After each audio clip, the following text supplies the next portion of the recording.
She slapped my chest with the back of her hand and laughed. Relax, she said. If you had real money, I wouldn't have to hit you where it hurts. The room was full of people. Music playing.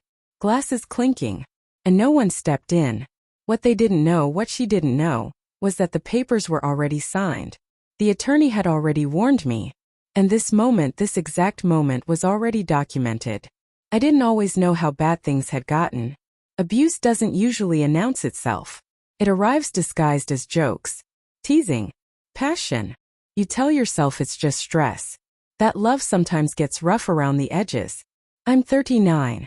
I live in San Diego. I work in commercial logistics, shipping contracts, compliance, margins so thin they scare most people. It's not flashy work, but it's stable, quiet, the kind of career that doesn't beg for applause. We were together for 7 years, married for 5. She loved the image of success, the dinners, the trips, the way other people assumed we were doing well. What she didn't love was waiting, or budgeting, or the fact that I played the long game instead of chasing visible wins. First she joked about it. You're allergic to risk, she'd say in front of friends. You marry spreadsheets, not ambition. I laughed with her, because that's what you do when you think love means absorbing the hit. Then the jokes sharpened. If I paid with the wrong card at dinner, she'd sigh dramatically. If someone asked what I did, she'd interrupt. He moves boxes, she'd say, not dreams. At home, she stopped touching me unless she wanted something. Sex became transactional, cold. If I hesitated, she'd mock me. What, you tired from counting pennies all day? I started staying later at work. Not because I had to, but because the office didn't humiliate me. The first time she hit me, it wasn't dramatic. We were arguing about money. Not because we didn't have enough, but because she wanted more access. More freedom. Fewer questions. She shoved my shoulder and laughed. God, you're so weak, she said. I froze. Not because it hurt, but because I realized she wasn't joking anymore. She apologized later. Half-hearted. Blamed wine. Stress. My tone. I accepted it. That's the part one struggled to forgive myself for. Over the next year, it escalated. Not constant. Strategic. Always with an audience nearby or a punchline attached. A smack to the arm at a party. A shove in the kitchen. A playful hit followed by, oh please don't be dramatic. And always the money. You don't even earn enough to leave, she once whispered during a fight. Smiling. Like it was funny. I stopped arguing. I stopped defending. I started documenting. Quietly. Bank statements. Messages. Witnesses. Dates. I didn't want revenge. I wanted an exit that didn't destroy me. The night everything cracked open was her friend's birthday. A rented house near the coast. String lights. Music too loud to hear what really mattered. She was drunk. Loud. Performing. Someone joked about investments. Crypto. Startups. She rolled her eyes and pointed at me. Don't ask him, she said. He's terrified of losing money he doesn't even have. People laughed. I didn't. She turned to me, swaying, and smacked my chest again. Harder this time. Say something, she teased. Oh wait, you can't afford to. That's when it happened. Again. And again. Not punches. Slaps. Hits meant to sting and humiliate, not injure. I caught her wrist. Not aggressively. Just enough to stop her. Her face changed instantly. Don't touch me, she snapped loudly. What, you're mad because you're broke? The room went quiet in that uncomfortable way people pretend not to notice. I let go. I'm leaving, I said. She laughed. Actually laughed. With what money? She asked. My lawyer will eat you alive. I looked at her. Really looked. I already have one, I said. Her smile faltered. Just for a second. What? I said, I repeated calmly. I already have a lawyer. The silence was heavy now. Different. She recovered quickly. Scoffed. Sure you do. I picked up my jacket. My keys. My phone. I'm done, I said. Don't contact me again. She leaned in close, voice low and venomous. You'll crawl back. You always do. I didn't respond, because for the first time I knew something she didn't. I wasn't crawling anywhere. I didn't go home that night. I drove until the ocean disappeared from my rearview mirror, and the streets stopped looking familiar. I pulled into a grocery store parking lot just to breathe. My hands were shaking so badly I had to sit on them. Not because I was scared of her. Because I finally understood how long I'd been afraid of myself. I checked into a cheap hotel near the freeway. The kind with thin walls and buzzing lights. I lay on the bed fully clothed, staring at the ceiling, replaying every moment I'd laughed along when I should have left. Every time I told myself it wasn't that bad. Every time I'd confused endurance with loyalty. Around 3 a.m. my phone started lighting up. Missed calls, texts, voicemails. Her tone shifted fast. First mocking. Nice performance tonight. You think you're tough now? Then irritated. You embarrassed me.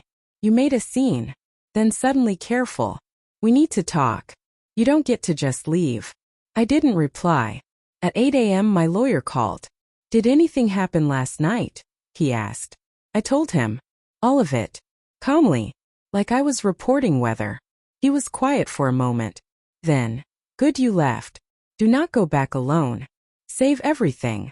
I stared at the wall after the call ended. It hit me then this wasn't a marriage problem anymore.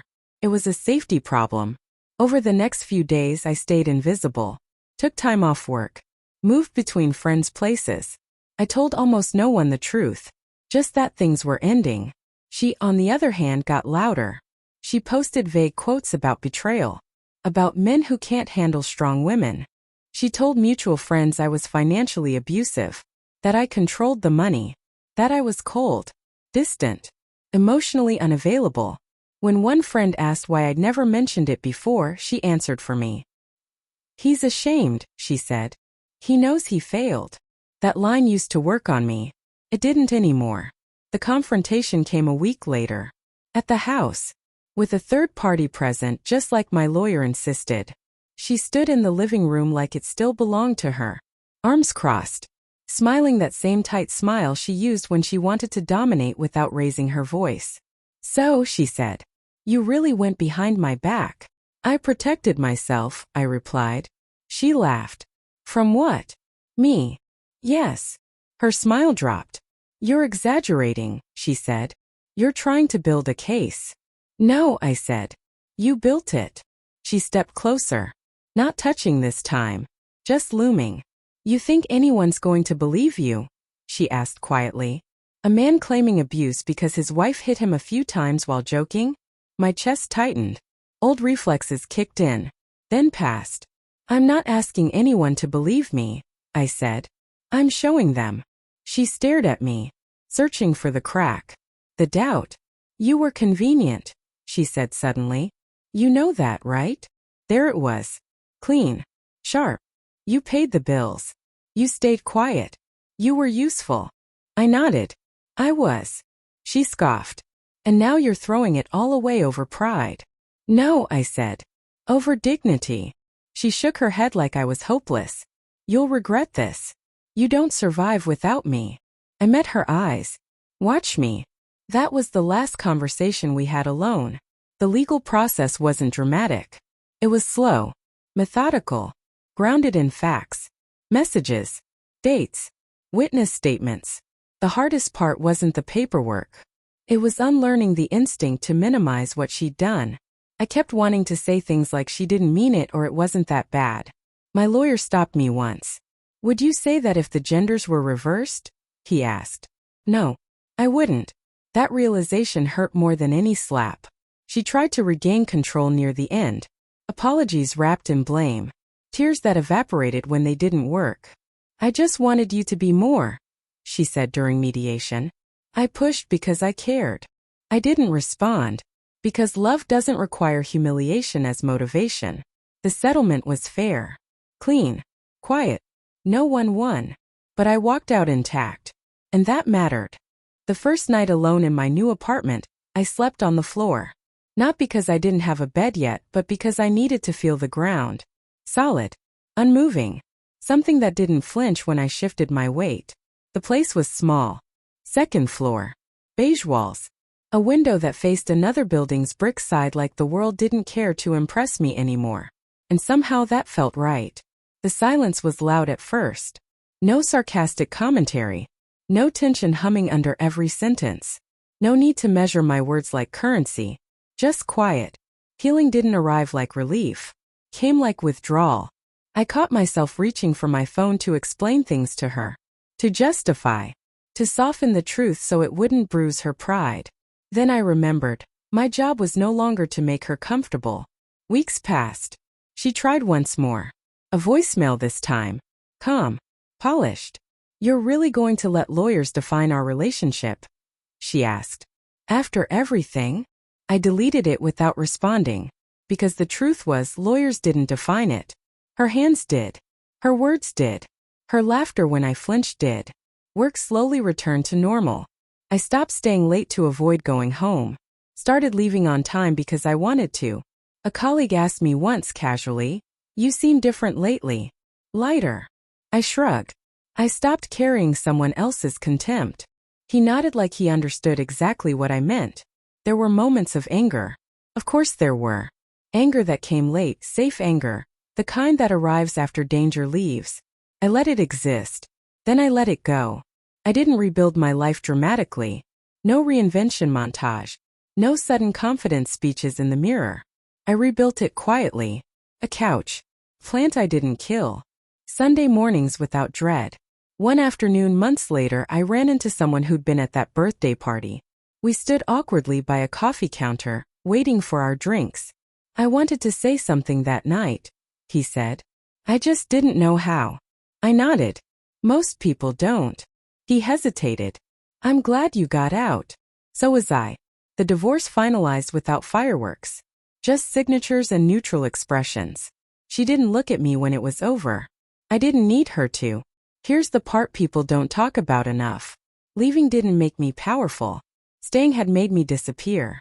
Walking away didn't fix everything. It gave me back the chance to fix myself. If you're listening to this and you're being mocked for what you earn, how you move, how you exist, hear me. Humiliation is not humor. Violence doesn't need bruises to be real. And love that laughs at your pain is not love. You don't need to scream to reclaim your dignity. You don't need to prove anything to someone committed to misunderstanding you. Sometimes the strongest thing you can do is get quiet, get prepared, and leave before the damage becomes permanent. I didn't win, but I walked away whole. And that was everything.